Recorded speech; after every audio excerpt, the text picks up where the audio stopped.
And I'm actually going to be recording this 2 places, so hold on. All right, I'm going to be recording this 2 places. Can you hear me okay?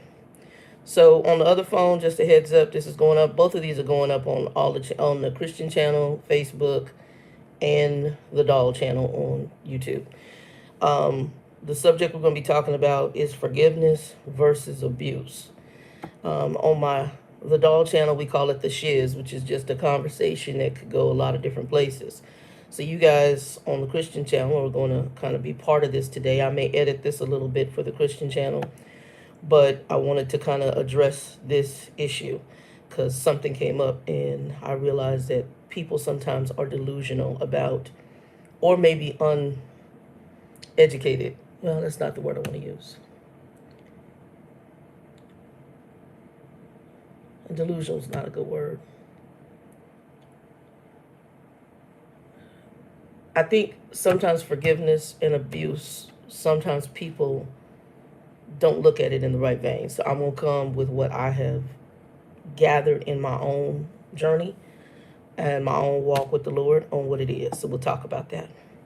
How you doing, Wendy, first? Let me get in here. We'll just wait a little bit before I get into it. I'm recording it on my phone, too, and I may edit the one that goes up on the Christian and the Facebook page. But I'm recording it there at the same time. I'll edit that later because normally I would do a separate live, but because I just got this sense in my spirit, this is such a good conversation, I'm going to record it because then I can just put it up on all the platforms that I do. And it actually came up because of a comment from a relative of mine, which I'll talk about here in a minute once we give a few more people time to get in. Go ahead and give us a like, thumbs up, and please share this out if it helps you and you think it's going to help somebody else. Good. How's the packing going? You still packing or still looking for a place?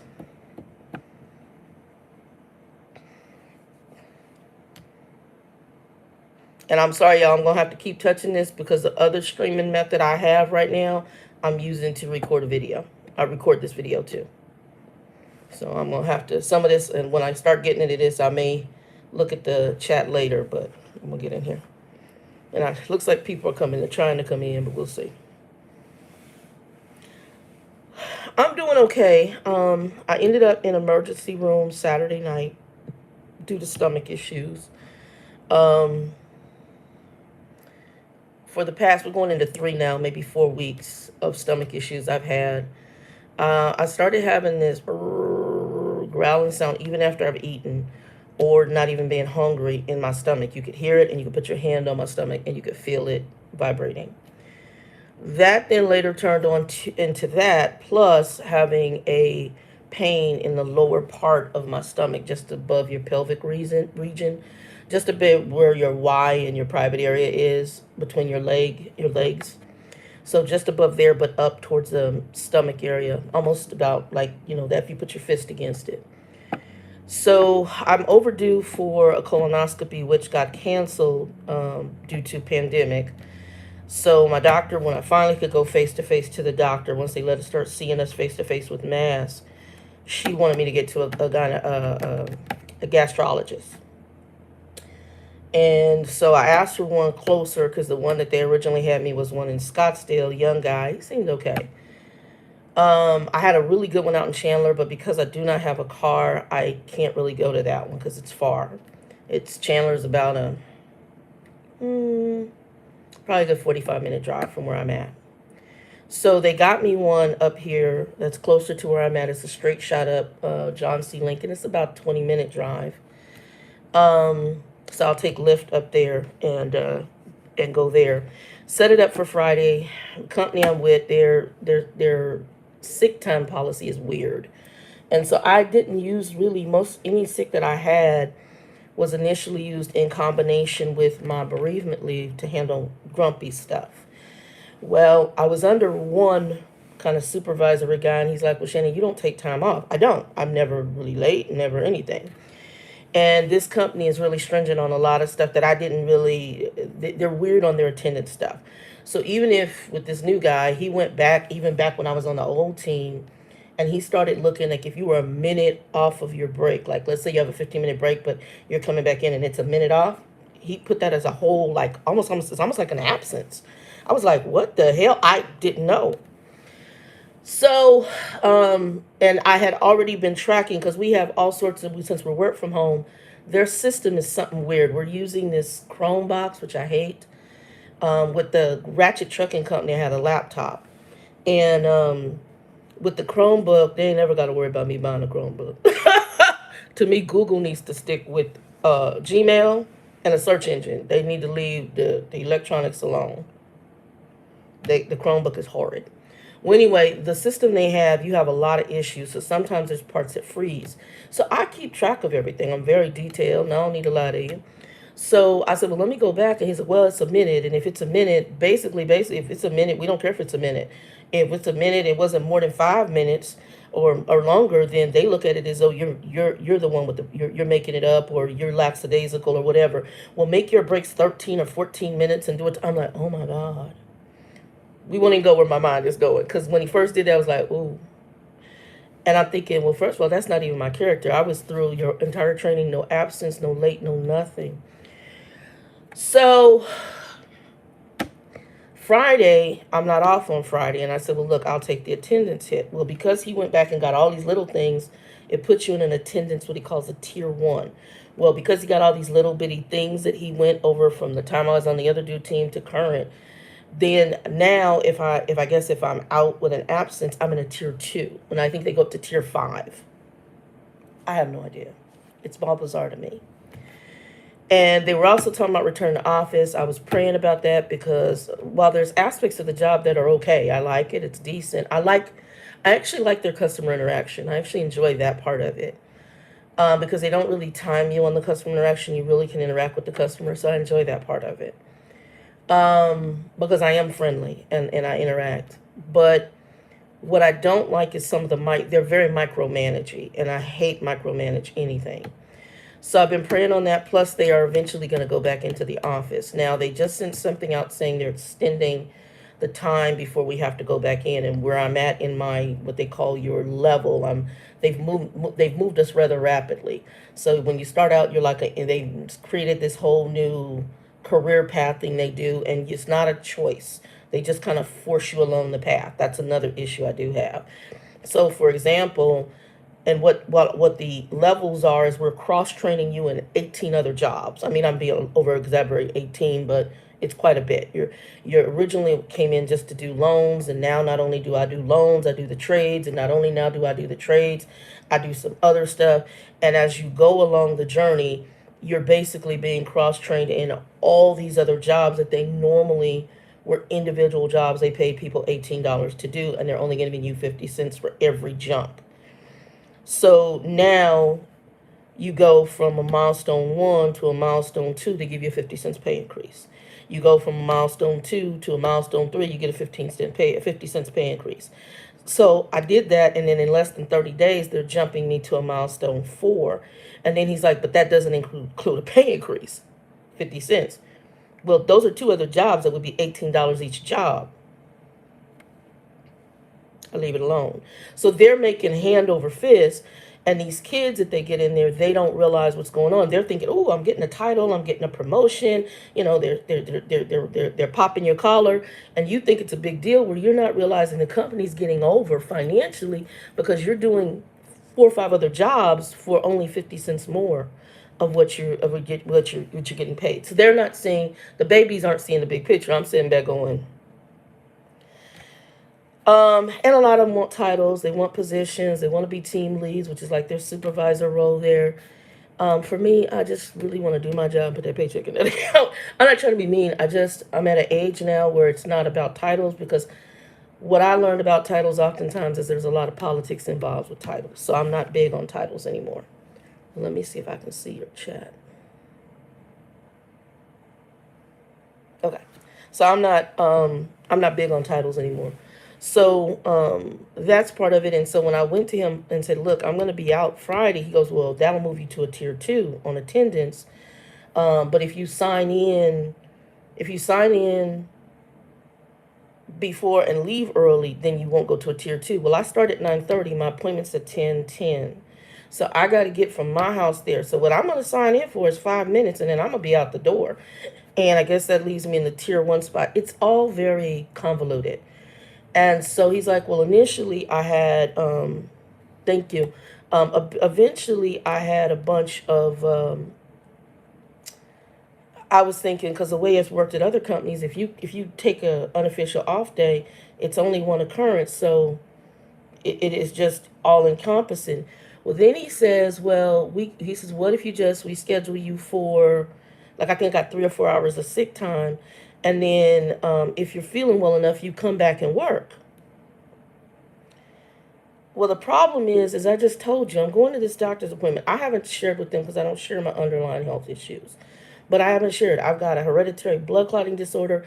And based on what's going on and this pain I'm describing, I already have a sense that if I go to this doctor, they're going to want to do lab work. They may send me for scans. And so all that right there in that day, by the time I get done from 10 o'clock, I'm estimating I might not be back here till 4 or 5 o'clock. By the time you're shot, and then I got to get on the phone and talk to people, my mind ain't even going to be there. The other day, after getting out the hospital, I was going back and forth to the bathroom. I don't know. So they did an x-ray, they did a scan, and they did this stuff called a contrast, which I've had contrast before. And it makes you feel warm down below. So it made me feel, and she says it's going to make you feel like you got to go potty. You go boo-boo. Honey, I don't know, when I got home, from between the time I got home all the way into the next day and part of yesterday, it was just toilet runs back, back and forth. And I had to go. So then I had to shoot a message over because he was out of office and some of his coworkers were there. And so they like, oh, well, we noticed that you've been in extended. And so I sent him a picture of the hospital report. Sent him a picture of the hospital report. See that right there? It talks about what I'm in for, what I was seeing for. Abdominal pain. Y'all, it looks backwards on there. So I sent a picture. I said, this is what's going on. This is what took place. I'm very forthright. I can't lie on this. I'm forthright. I'm 53. I'm not, I got to make up stuff. But I understand. Maybe they've been duped and this is how they do. I have no idea. And my thing is, I think this is what a lot of businesses are. They become so non-emotional about humans. They don't care. That's like that whole tornado and stuff that went out there, and they told them people to keep working at that candle factory outlet because they trying to get their money for Christmas. Oh, keep working. You done had an alarm that there's a tornado. They lost people. That candle glass factory, they gonna get sued up the yin yang, and possibly Amazon too, because I'm curious what them workers gonna say who were stuck at Amazon when that tornado hit, because most places that are familiar with tornadoes, they get warnings. You already knew you were in a path of issues, so there should have been warnings. Child. Anyway, and this is some of me from the trucking community too. That's one thing. That's as a trucker, you start, there's things you need to know ahead of time because them companies don't care. And so I think a lot of the shortages we having right now where people don't want to go back in these businesses and all the madness is because they don't want to deal with the greed of these people who don't give a dang about them. All they care about is the money. And, and what we saw was deplorable. Go back in there and continue to work. And that one newscaster, he's interviewing a lady in the hospital. He said you can still smell the oil and the, what is it? The oil and the wax on this woman that spilled because when that tornado threw it, and so her skin, I'm like, oh. So, yes, I dealt with that. And like I said, aspects of it ain't bad, but the micromanaging thing and just kind of inflexibility, I'm like, ooh. It'd be different if I was a crap employee, but I'm not. And I'm just like, okay, not a problem. I'm going to do what I got to do health-wise. I'm going to check in for the 5 minutes on Friday, and then I'll be up there. I'm going to doctor's appointment because I don't know what's going on. Pain is intermittent. I can eat. Sometimes I eat. I feel like I'm bloated. I have been very gassy. So if this is gas, I ain't never had gas that's lasted over 2 weeks, but it's some hella gas. That's all I got to say. Praying maybe that is it, and that'll be a blessing if that's all it is. But yeah, something is off. So anyway, that was stomach issues. Also, this morning I got up and a very good friend of mine had contacted me. Her stepfather passed a day or two ago, and then today also she's got to go back up to a hospital because the aunt who helped her even get out here, who was more like a mom to her, she said that woman, she had some kind of bowel blockage. They went for a surgery. Uh, Came out for the surgery. Things didn't go good. Ended up on a ventilator, and has been notified that all the family needs to get there to say their final goodbyes. So at 2 o'clock today, she's going in, which has already happened. And I could tell I was on the phone with her, and she was just crying. Then her niece, who she's rooming with, and they're on a very tight income. She ended up in the hospital. Something about spinal fluid leaking and an aneurysm. I don't know all the details. And you just be praying. Her name is Lisa. I put it on the community page. Her family, the Hutchins family, praying for them. And just, they're going to have some. It's definitely going to hit them financially. We had to talk about some food banks today. I'm having her, if she comes here, I've been blessed. I've been stacking a pantry, and I've always been this way. It's probably some of the reasons I stacked the pantry, and the Lord led me this way. I said, you need to get by my house. And, what I got, if whatever she can take, and just, as I say, leave something. And, because I think it's 3 of them. It's her niece, and a child. So, hoping to hear from her. And got grocery bags under the sink. So, she can come in here. I'm blessed, and I don't have a problem sharing that. Anyway, that's my morning. But I want to talk about this forgiveness thing. So I don't know if anybody else gonna jump in here. I think we've given enough time. So I'm gonna get into it, and then if y'all want to watch it on repeat, watch it on repeat. So I'm gonna tell a story. Hold on a second, Wendy. I want to see what you said before I get in here, and I'll edit this other one, and I have to keep hitting chat. Okay, good deal. All right, so I'm gonna tell a story, and a true story. So an aunt of mine, actually my mom's sister, me and my mom don't really talk. I grew up in a very abusive household, so I'm not going to go all into the depth of the situation, but I'm going to talk about the conversation, because that is what sparked this video, okay? And I've had to sit and marinate on it for a few days.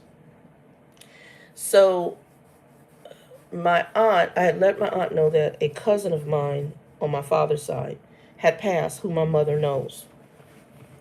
I sent a message through my aunt. I sent a message through my brother.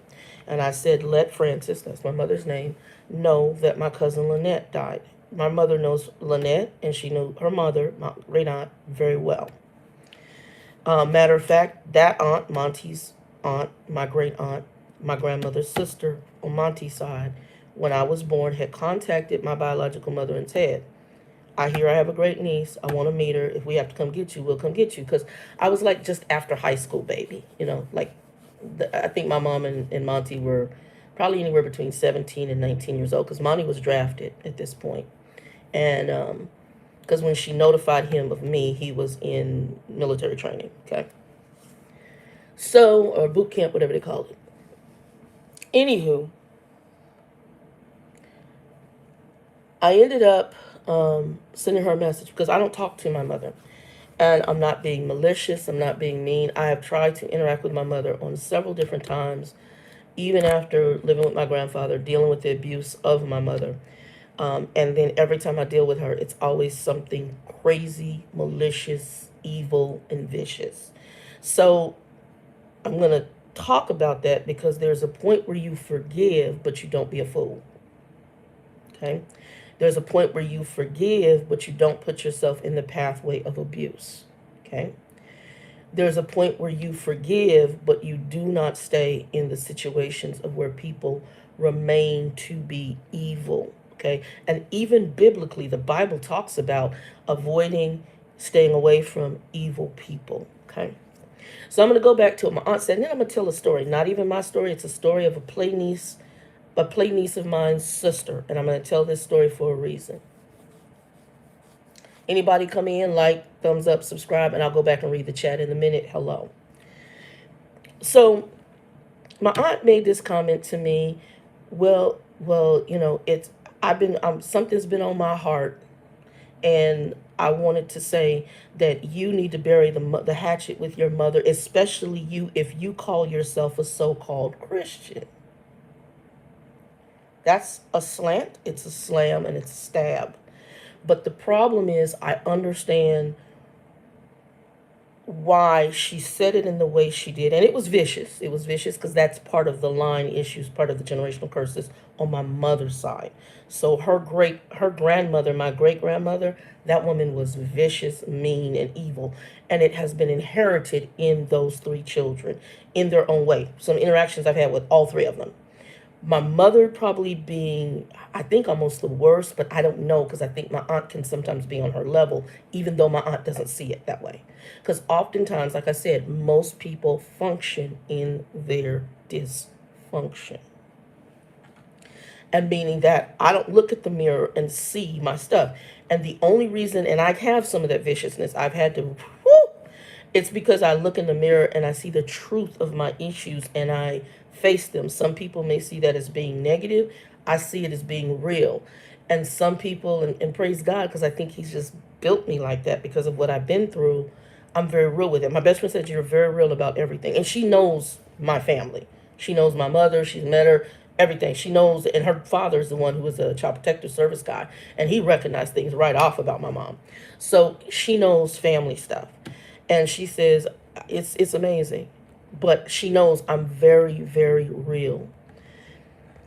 Not everybody who's going to hear this is going to be able to receive the things that I'm going to say. Maybe even if the person who said it to me sees it, they're not going to be able to receive it because they're going to think nothing's wrong with them. Everything's right with them. And that's okay. That's their journey. But if you hear me, I want to hear it. And the reason I shared on this channel, when I first started this channel, it was about trucking. And I had some people reach out to me in the background, and for whatever reason, they felt comfortable, and the conversation wasn't about trucking. The conversation was about some damages that happened to them in their childhood. Two of them specifically were male. One young man who's dealing with transgendered issues, which I think has to do with the abuses he faced as a child. His mother was into drugs and traded him to the drug dealers for sex. So now he's a grown man and he has identity issues in his sexuality. You wonder why. Another one that I know, he didn't find out until he was in the military. His mom and several in her family were prostitutes. And he didn't find out what his true name was till he was in the military. And he found out that one of her Johns was his actual dad. That has its own set of issues. I have a niece of mine, our play niece. She had a sister. Her sister did a video through Facebook during a time of when a lot of people were exposing people for the Chester the molester, the abuses, the all that stuff. And that time frame that we were in a while back, where Cosby and several others, all that stuff was swept up to the surface. Kevin Spacey, all of that, about some of their perversion in conjunction with young people or children, or even young women, or however they're doing this abuses that have been swept under the carpet. So her niece, her sister, my play niece, her sister did a video, and actually I think it's Georgia. The Georgia authorities reached out to her because the guy who abused her is now in ministry in a church, and this is her stepfather. I'm going to tell a little bit of her story. And the reason I want to tell her story is because I want to get into forgiveness and abuse. And I want to tell the story for a reason. And then I'm going to jump back. So y'all had to follow my bouncing ball. My play niece's half-sister, raised by her mom, obviously, and not their common dad,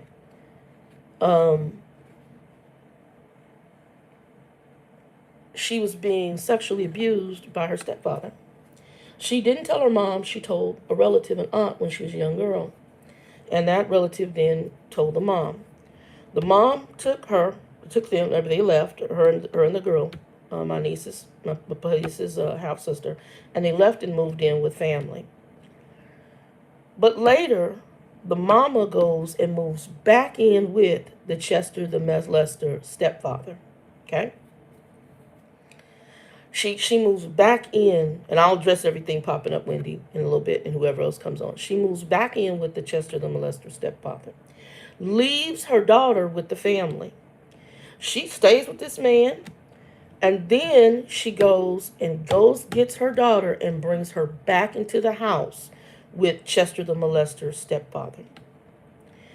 This girl goes on through years of whatever sexual abuse, even I truly believe raped on a continuous basis by this man.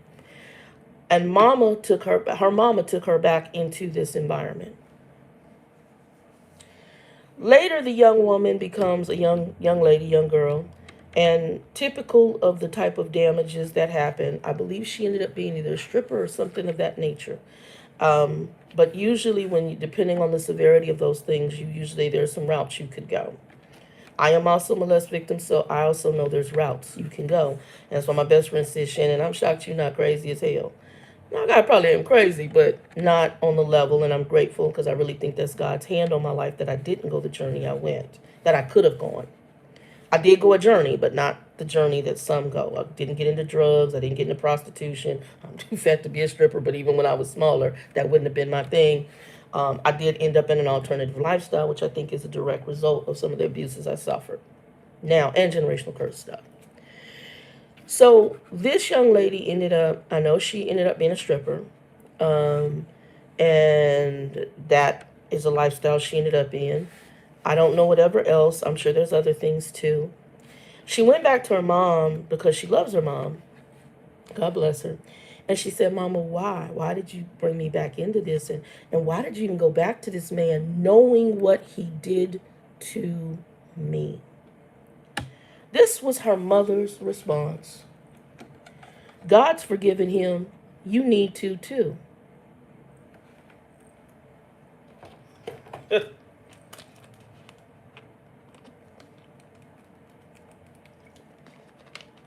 This baby is so damaged. I remember I watched her video, and when I watched her video, I cried. I did a response video to her because my play niece said, Shannon, can you talk to her? Because she knew what I had been through. And I did a response video even dealing with her mom's response and just dealing, and I told her, I commend her. She's a way better person than me because me and Mama wouldn't be talking. It's not to hate Mama. You can forgive Mama. But this is something heavy on her and her mother. Something's wrong with her mom. We already know something not right.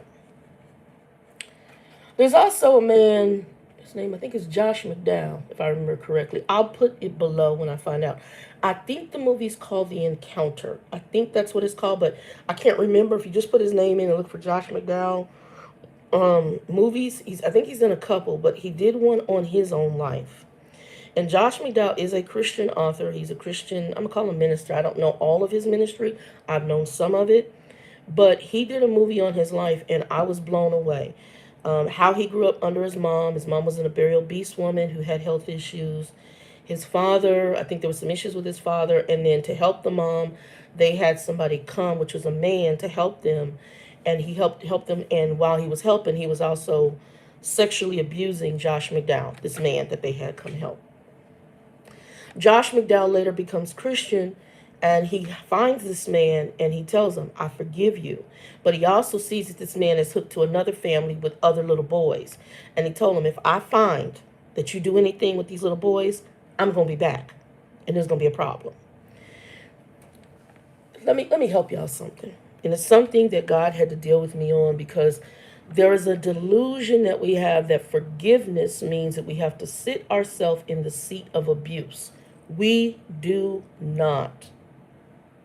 You do not have to keep yourself in an abusive situation. Now, I think the mama just wanted a man, and she brought her daughter back because that's what the man really wanted. My mom was kind of the same way. My mother knew there was something with the stepfather that I had and some attraction towards me. She knew it. Absolutely knew it. And instead of addressing him, she took it out on me. Because you have some women who they want a male so bad, they don't care if their kids are molested or raped or whatever. They don't care. Matter of fact, here in the state of Arizona, I remember this years ago, there was a white lady here. They actually took her boyfriend in for killing her child. I think it's her daughter. was one. I think it was a daughter. Might have been a daughter. There had been the child protective services had been called out several times to this woman's house because of abuses from the boyfriend. No lie, God's holy word. This woman got up on local TV. I don't know if it went national or not, and said to them, "Oh, I don't believe he would do that," and blah blah blah. And I'm not sure what happened.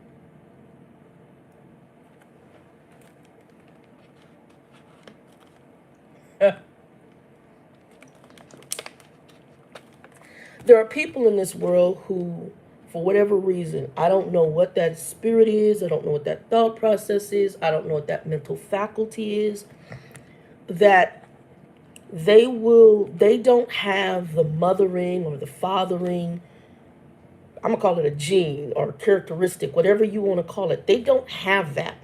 So that protective nature of their child, it's not on board for them. So what's on board for them is their own self-will, self-satisfaction, even at the detriment of their children. My next door neighbor where I live at right now, she's had a couple different, I think, boyfriends. She has, I know there's a boy and I think there's a young girl, if I remember correctly what I've seen. I've never had any issue with them. I have a problem. I don't smoke marijuana, never have done any illegal drugs a day in my life. I don't do any drugs other than maybe have a drink every so often. And even there right now with my stomach, I'm leaving that alone. So, and I'm not a drinker anyway. Y'all saw what, look, I used I used liquor to make some, what did I make? The vanilla. That's it. If I bring anything major in here, it's probably going to be make vanilla or to cook with. Like I do my barbecue sauce with beer and wine. Now I do have wine. Wine to me is not, that's just a normal thing. So I do have wine in the house, but I'll probably use that to make, my barbecue sauce. I don't, no. So the next door neighbor, they opened the door. You could smell the weed smoke coming out. The other boyfriend she had was heavy weed smoke, and whoever this new dude is heavy weed smoke. And I'm going, how do you bring your children up in that? How is that even normal? But for some people, this is their normal because this is what I'm going to do and I don't care and oh well. It's a different context. It's a different mind. It's really bizarre to me. Abuse does not mean forgiveness and forgiveness and putting yourself in the path of abuse. You don't have to do that. You can forgive a person and never interact with them. Because the forgiveness, you can even go back to them and say, look, I asked you to forgive me. And they can still be a butthole. And I can say, hey, I'm also asking, I'm going to forgive you for XYZ, which I did with my mother. I forgive you for all of it. But I'm done. I don't want anything further. I've interacted with my mother on several times trying to give her the benefit of the doubt. And it's always this malicious, vindictive, bullying person. I'm done. Don't hate her. Actually, I feel sorry for her. I do. I really feel sorry. I feel sorry for her as well as I feel sorry for Grumpy. A lot of the ways in which Grumpy died without interaction with his kids on the level he could have had, it's unfortunate, but that was his personality, his choice. Behaviors I got from even these half siblings and trying to be kind. I forgive them, but I'm done. Because I haven't done anything to you. You don't know me. And if I wouldn't have been kind, I wouldn't have even, I didn't even have to involve you. I could have went and said, boom, bam, boom, the man be dead and left him on the state. You wouldn't know nothing until you found out months later. I didn't do that. Because that's not my character. I let you know along the way everything. Until you started being funky. And at that point, I washed my hands of it. Here's the keys to the car. You don't need, none of y'all need a car, but here you go. I'm not going to fight with anybody, and you're supposed to sell it, and you're not doing that. I'm not going to fight. I'm not going to argue, and I'm going to let God deal with you on the things you do right and the things you do wrong. The same with my mother, and the same with anybody else. To say that you think forgiveness means I got to go and interact with craziness, that's foolishness. I'm not going to take a child back into madness. I'm not going to put myself into madness. That to me, when the Bible says, it tells me how much her mother, my play niece's half sister, how much her mother really even loved herself. It tells me her mother's self-esteem and self-worth is in the toilet. Because for you to stoop down and to have a male who is having sex with your daughter and you know it's happening, tells me about who you are and where your self-value is. So you can't even know how to love anything else because you don't love yourself. Because if you loved yourself enough, you wouldn't have put yourself back in that position, and therefore you could then truly love your daughter, but you don't even know how to do that. And unfortunately, that daughter loves her mom because that's the only mom she got. As foul as that woman is.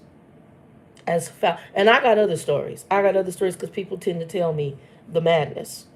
Other stories of children being put into situations that I'm just blown at. I got people I know who grew up in major drug houses, crackhead houses.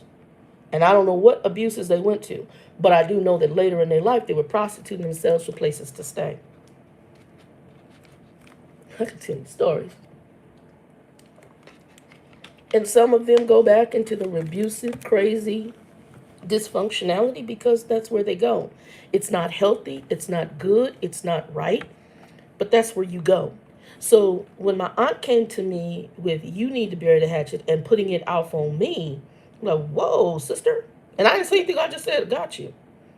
Because I realized that is the warped understanding that because I'm Christian, my forgiveness needs to also include interacting with vicious, malicious, evil, vindictive, bitter, angry, bullying people and subjecting myself to more abuse.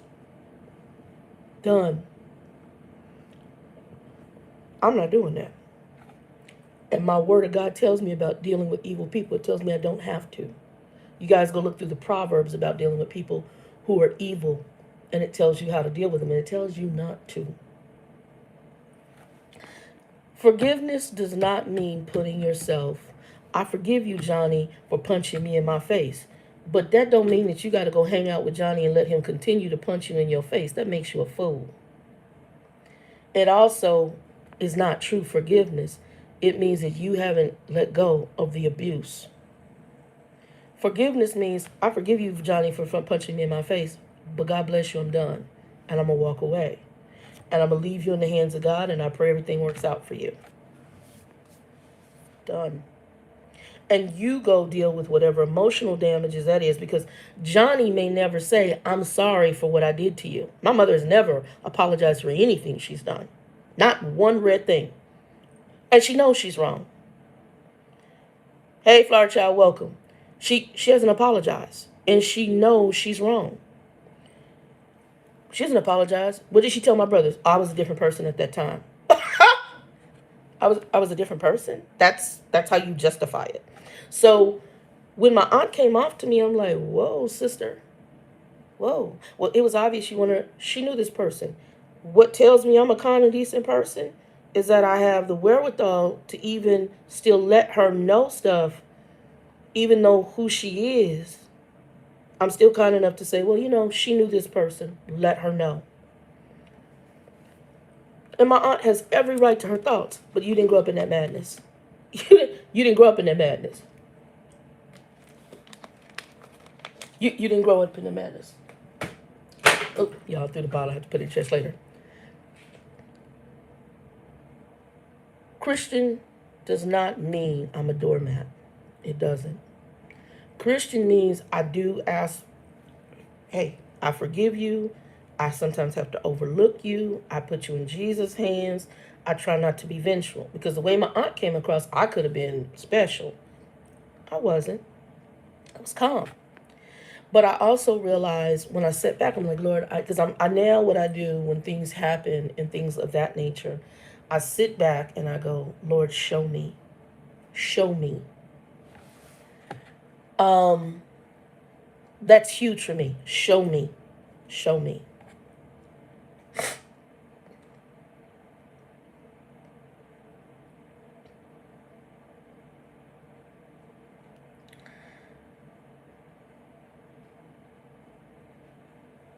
When I see situations similar to what happened to my play niece's half-sister, what happened to me, what happened to other people who've reached out to me, but even behind the medium of this, And when I hear their stories, and people I've met along my journey, when I hear their stories, what I do know is you can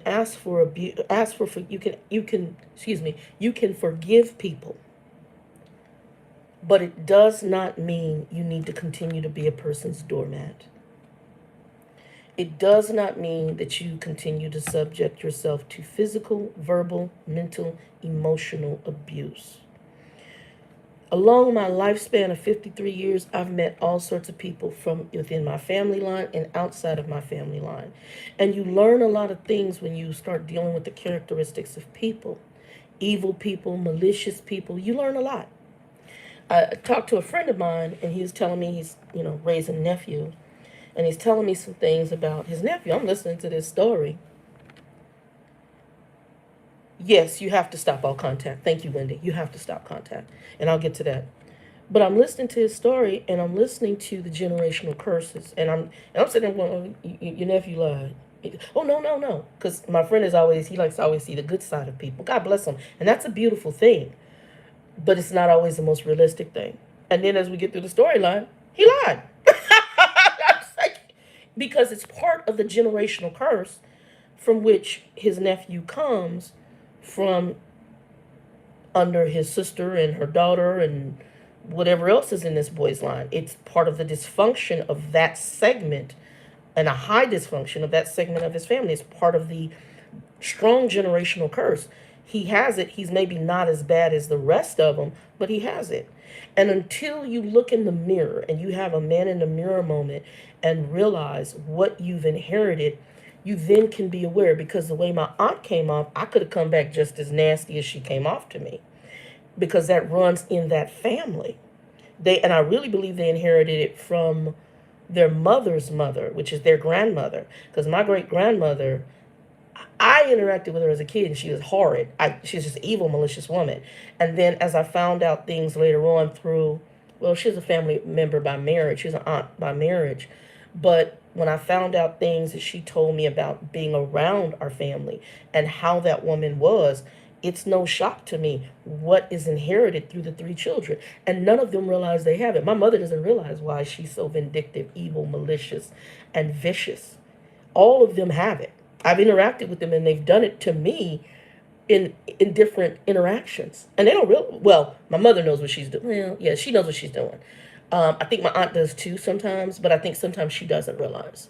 And then my uncle came off to me when my grandfather died in a private conversation, and it was so vindictive and vicious. I'm like, I'm good. So I don't even actually interact really with him. I've dealt with him a couple times. I'm good. This is why I'm not really a family person, because putting yourself in the way of abuse is insane. And some people do that to have family. I mean, I dealt with it a little bit with Monty, and I hate to say he was more palatable than my mother's people. And that's sad, because Monty, he sucked on a lot of level. Grumpy sucked. But he was more palatable for me to interact with family-wise than anyone else. And I think it's because I was so forthright, and it was laid on the table. If he did something I didn't like, we ended up being a come to Jesus meeting. Now, whether he was going to change or not was 2 different things. But then, like I said, as I got to see his side, I understood it. People, I don't care if it's family. I don't care if it's friends. I don't care if it's associates. I don't care if it's co-workers. You can forgive them, but that does not mean that you have to subject yourself to abuse. At some point, you're going to have to get freedom. And sometimes that's even in jobs. It's one of the reasons I left the Ratchet Night Company.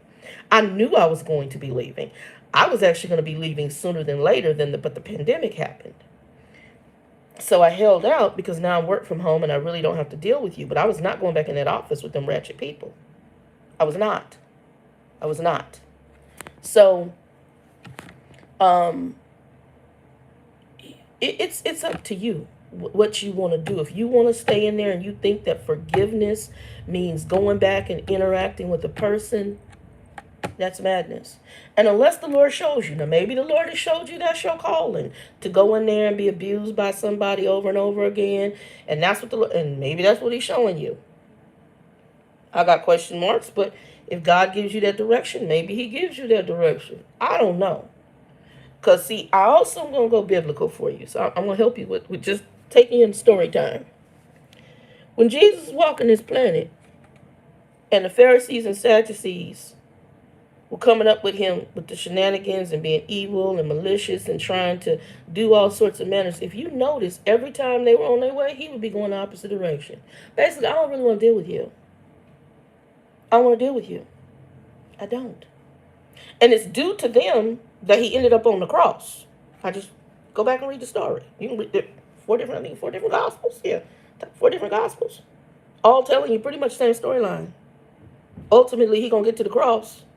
And when you get to the cross, you find out the Pharisees and Sadducees are behind the whole thing in conjunction with using the local government to help him get there. Okay?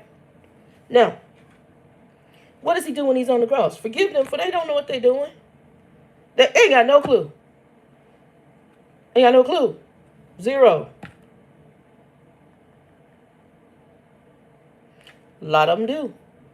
A lot of them want you to be the victim. And it's the spirit behind the people. And that's the other thing. What my aunt said, she doesn't realize there's a spirit behind my mother. There's a spirit behind all of them. But my mother especially, there is spirits behind that. And until you're able to come face to face in the mirror and get real with it, that demon is on board.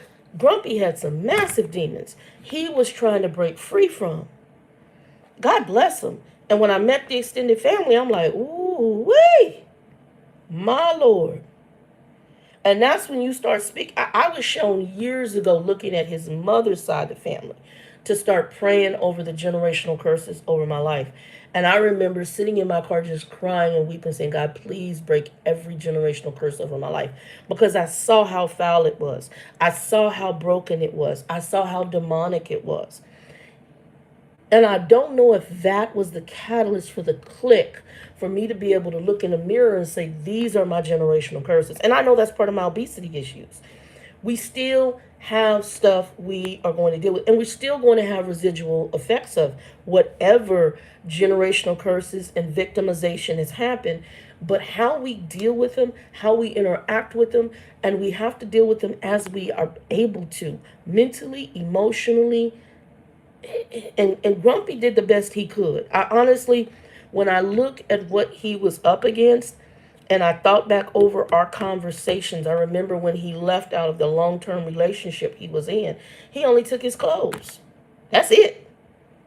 And one of the sisters from the church, I come to find out, she knew the woman he used to be with, and she said that's all he took. That's all he took. She even knew. She said he told you the truth. And I knew he did, because I'm looking, because he lied a lot, but I'm looking at what he had. And when he got to the apartment, he said, the only thing I bought for this apartment was this recliner. Everything else was furnished in the apartment that he was in. It was all furnished. Only thing he had a buffet that I guess belonged to his dad, and a recliner was all he said he brought. And then everything else was just filling the stuff as he got it. He didn't even have a TV when he moved in there. He just basically started all over. And he left everything. He was paying for the house. He's buying a house. He let that go into foreclosure. If she couldn't pay it, he was done with it. She could have it. There's a point when you're trying to get freedom. And I believe those kind of big steps in our life, we're trying to get freedom. But if we can't look in the mirror and line up all of our generational curses and deal with them, it's going to be a hotness. It's going to be a hot mess. And for Grumpy, that's what it was. It was, and the same with my biological mother. There's no hatred. She's damaged. I understand. I understand what she grew up in. There was differences made between children. There's inherent generational curses that she's not even aware of that make her that bitter, angry, vicious, vindictive, mean, bullying person that she is. She's never said, I'm sorry for what I allowed to happen to you. She's never apologized for one thing. All she's been is evil and angry. And God bless her. I hope she gets it right before she closes her eyes in death. And prayerfully, I truly don't have any unforgiveness, because I don't want that to hinder me from getting into heaven. So I have forgiven her. But to sit and put myself in the pathway of abuse, it's unnecessary. None of you guys should do it, and I'm not going to do it. Forgiveness does not mean being a doormat. Forgiveness does not mean continuing to be a victim. Forgiveness does not mean having to hang around with vicious people. So when that girl's mama told her, well, God's forgiven him and you need to. Basically, I forgave him, so I moved back in. And I let him continue to rape you because that was okay. And I know he's a Chester molester, and I know he has all these issues, and that's okay. Her story was even forwarded to authorities, and the authorities got in touch with her so they could find out where this man is at. Now, unfortunately, it's way past them being able to prosecute him, but what they want to do is look at for any possible more victims. I already know what they're doing. And he's working in the church now. I don't know. I pray he did repent. I pray maybe he did stop his Chester molester stuff. I got issues with Chesters. But the Bible can forgive a whole bunch of stuff. God will forgive a whole bunch of stuff. But I got issues with Chesters. Especially if they continue in their Chester the molester behavior. Rapists, Chesters, all that. Can they be forgiven? Absolutely.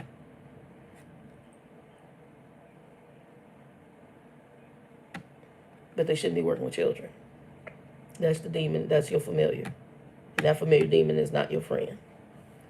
So I want to just share with y'all, and I'll put below later some of the proverbs below in the video. Some of the proverbs that actually deal with the behavior of forgiveness. Please, people, do not twist that forgiveness means you have to put yourself back in the pathway of an abuser, a victimizer, somebody who's evil or malicious. You do not. You can forgive somebody even if they've done those things and cut it off. Cut it off. Because you're dealing with things that are going to keep your spirit down, because that person is still dealing with their own demonic issues. God bless him, put him in his hands, pray for him, and move on. The Bible talks about shaking dust. He says it don't receive you. Now you're receiving you in God's name and you're sharing with them, hopefully, love of God. But you can come in a loving manner to people, and if they don't receive you, cut it off. Walk away. Move on. I don't know. I hope this helps somebody. I hope it blesses somebody, but it was something that was on my mind, my heart, and I think there is this thought process that forgiveness also means going in and interacting and having dinner with folks and sitting at the table and having conversation. No, it doesn't. So I'm going to avoid that. Now, I'm not going to bother that on anymore about sending any messages, because obviously that's a problem for her. And if the woman don't ever find out, not my issue. I was trying to communicate something. Y'all decide y'all want to talk to her. So go ahead and let her know this. I'm done with it. I ain't got nothing more to say. I'm not. What's up, baby? That's the end of that part of it. Mr. Jaden, I'm good. Keep me in prayer. I'm going for my gastro appointment Friday to find out what is going on with my stomach, plus probably schedule my colonoscopy. Prayerfully, it's nothing serious, y'all. That's the prayerful, and maybe this is just gas. Let's hope. It's some hella gas if it's gas, and I have been gassy. It's some hella gas if it's just gas. But be praying for me. And I'm trying to think. Let me look and read if there's any other comments on here. So Flower Child said exactly, welcome to the channel, Flower Child. And to Jaden, Magical Girl, I want to, what's going on? And we ain't going to be on here too much longer, because that was just really the subject I had. We praying for them people in Kentucky. Pray for my friend Lisa. I put up on what's going on with her. Again, she lost her stepfather. The aunt, they're going to be removing her, I think, from the ventilator today. And they got to go in around 2. I haven't heard back yet to say their final goodbyes there. Thank you, Jaden. They're going to her niece she's staying with. They're rooming together. That niece has Flower Child. Thank you, and come back to the channel. Welcome, by the way. That niece just got out the hospital. Something about leaking spinal fluid, and I think something with an aneurysm. So I put up on, if you guys ever see the community pages, I'll be putting up like devotionals and prayer requests as I get them. Again, this channel has taken a whole different turn. I'm being me and where I'm at in my life. That's what this is going to be more about. As soon as I can get me a tripod, a new tripod, I'll be filming some stuff outdoors as well as stuff again cooking, because some people have said, hey, are you going to still cook? Yes, I will be cooking. Actually, the grill is up and I'll be throwing a film together of some of that. I wasn't able to film it every little step because I don't have a tripod. So I was kind of filming the after effects on how far I got, and I'll let y'all see where it's at because it's completed. And then I'm going to do a few things to it that are what I call customizing it. I got the char griller, which I like. I had the same, it's the same grill I had before. The logo though was broken, so there's like a little logo in the middle. It was broken. I contacted the company. They're supposed to be sending it, so it's got two holes with the logo, and then there's supposed to be these things on the back that actually hold the logo on. Which, I mean, it's just a logo, but it's a little metal piece of logo. It still looks nice instead of having two holes in the front of your grill where it's supposed to sit. And then I'll be drilling in extra holes and adding in new temperature gauges, because when you're smoking foods, and I'll talk about that, I'm using the box on the side and the heat and stuff go across. Well, it's going to be hotter closer to the box, so then you know where to move your meat, you know the temperature, and then you can gauge how long you want to leave your meat on there. You can also gauge how much to open and how much to close. So yeah, that's kind of what we'll go over, some of that, and just show you how that smoker, it's a nice smoker too. I think, I can't remember. I know I got it for under a couple $100 when I first got the first one. This one was a little more, but I had some credits, so that actually made it reduce. So I got that back right before Grumpy died, and it's been sitting here, and I just put that together. It's been sitting here for months, and I just put it together. Because I need to get that big box out my living room, because again, I need to also get something to sit on. I don't have anything to sit on in the living room yet. So I'm going to be eventually ordering a day bed. I love smoking meats. And I got skills, so we can definitely talk. And then I'm going to do the barbecue sauce. I haven't done that yet, but I'll be doing a batch of that here soon. But just got some little things to do. And yeah, so I told my friend and got her some information on food banks in the area. Y'all donate to your local food banks. Even if you can't donate food, donate money. A lot of them, I do a company out here called Phoenix Rescue Mission. Donate something to them. They can be a blessing, because I even directed her there, but also I told her to stop by my house. So the same thing I did with my homie Stephanie back in the day. Here's some bags. This is what I got. This is how many you can take, and this is what you can't take. So, but yeah, and I got plenty in here to share. So, you know, God's blessed, and I'll be all right. Because originally I was stocking for 2 people, and in case Grumpy had to be here, and yeah. So y'all, but I do want y'all to be safe, be blessed. For those of you who watch this later, like, thumbs up, share it out, and hopefully it'll bless and help people. Let me read and see if there's anything else I needed to address in the comments. You got this. Everything's going to be just fine. You much love. Thank you, Jaden. I love my Jaden. Thank you, sir. All right. And Flower Child, yes. Well, I'm happy you enjoyed the talk, Flower Child.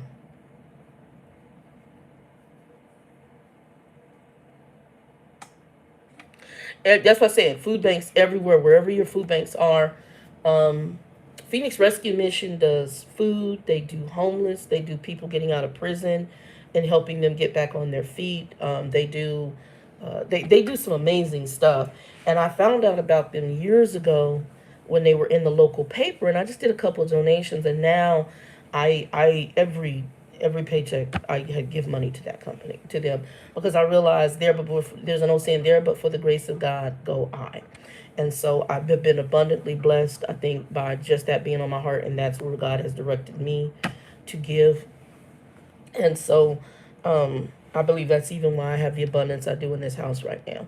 Like I said, my refrigerator, my freezer right now, I'm trying to put stuff in there. I ain't got room. I need to go in there and clean it out and redo it, but I ain't got room. I got tons of food. The other day, I was sitting here, I was like, I didn't feel like really cooking anything. I went in there, got some spinach, threw that. When I got a can of tuna, did that, chopped up an onion, chopped up a bell pepper. I got some they're like about that long, little cucumbers that you could do for charcuterie boards or charcuterie board, whatever they call them. You could do that or do it in a salad or whatever you want to do. I got some of those. I chopped that up and ultimately ended up making me a good old salad. So I just really wanted to talk on that subject.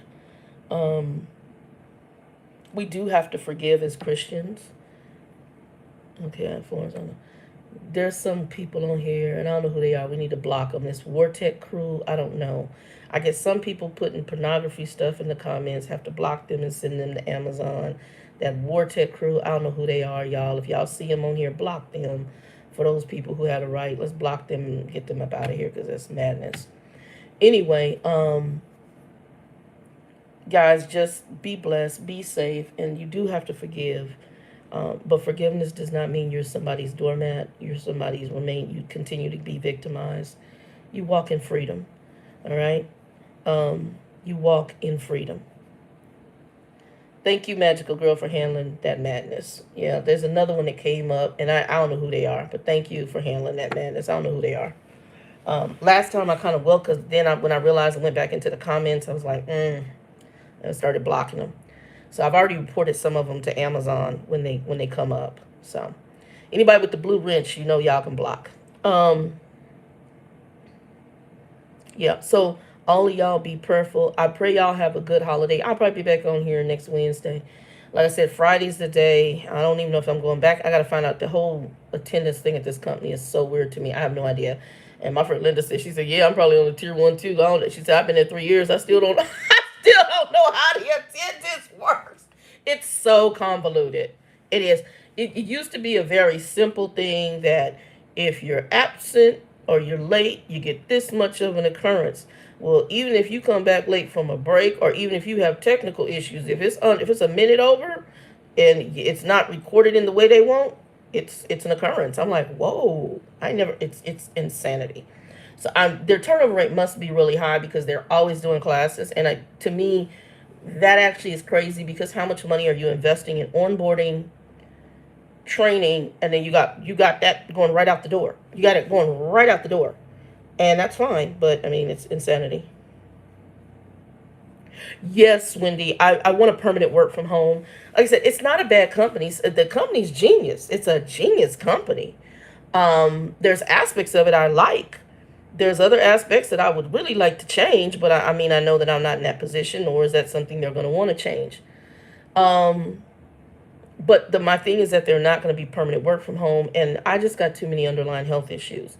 The blood clotting disorder is huge. I've had what 2 or 3 PEs, pulmonary embolisms, which is damage to my lung.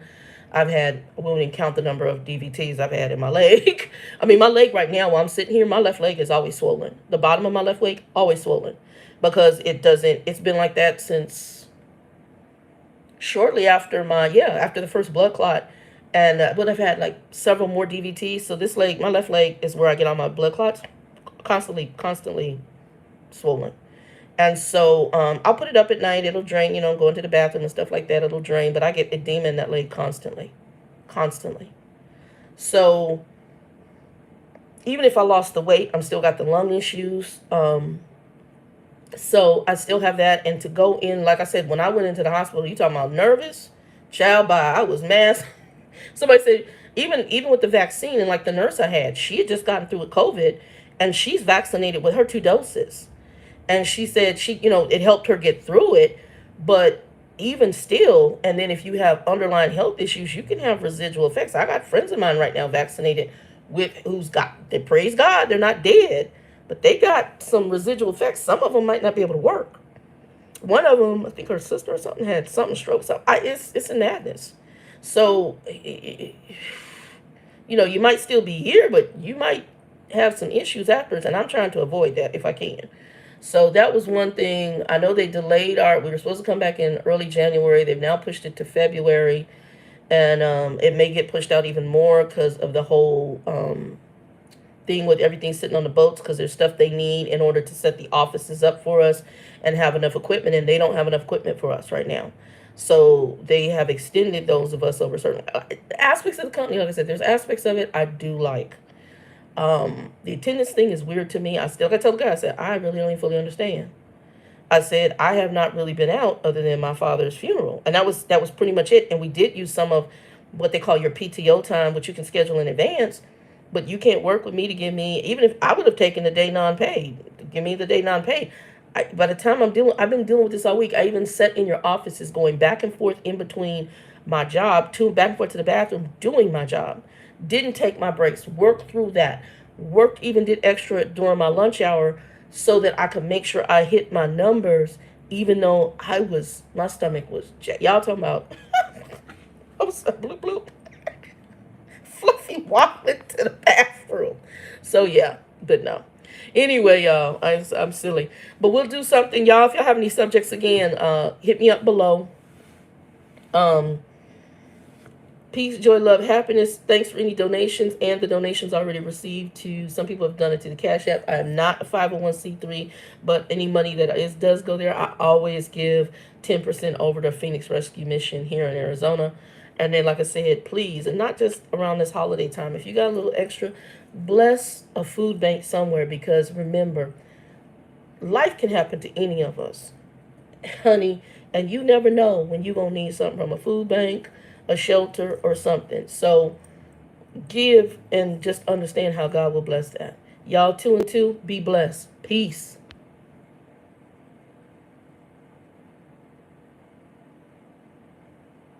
Thank you, Jaden.